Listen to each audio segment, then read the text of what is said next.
எல்லார் மாதிரியும் நானும் 12th மட்டும் கஷ்டப்பட்டு படிச்சுட்டா லைஃப் நம்ம இஷ்டப்பட்ட மாதிரி இருக்கும்னு நினைச்சேன். Welcome to episode 1 of dear 12th grader. சாலிடா 4 to 5 months லீவு. அம்மா படின்னு சொல்ல மாட்டாங்க. காலையில 5 மணிக்கு எழுந்து டியூஷன் போக வேண்டாம். ஈட் ஸ்லீப் ரிப்பீட்னு லைஃப சில் பண்ணலாம்.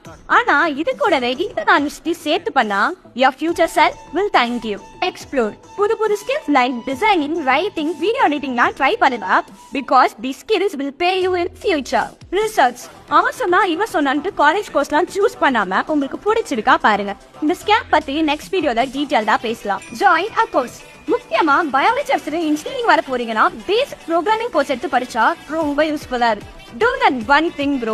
YouTube channel start பண்ணுங்க. டான்ஸ் கத்துக்கோங்க. மியூசிக் கத்துக்கோங்க. இப்போ இல்லனா எப்போ? I completely understand you need rest. But யாருக்கு தெரியும் நீங்க சும்மா ஸ்டார்ட் பண்ற விஷயம் 2 இயர்ஸ்க்கு அப்புறம் உங்க லைஃபே மாத்தலாம். So எந்த பிளானுமே இல்லாம வெட்டியா ரீல் ஸ்க்ரால் பண்ற அந்த ஃப்ரெண்டுக்கு இந்த ரீல ஷேர் பண்ணுங்க.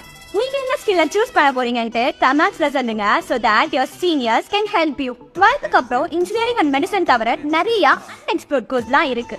அத பத்தி நெக்ஸ்ட் வீடியோல பார்க்கலாம். ஃபாலோ பண்ணாதவங்க ஃபாலோ பண்ணிக்கோங்க. பை.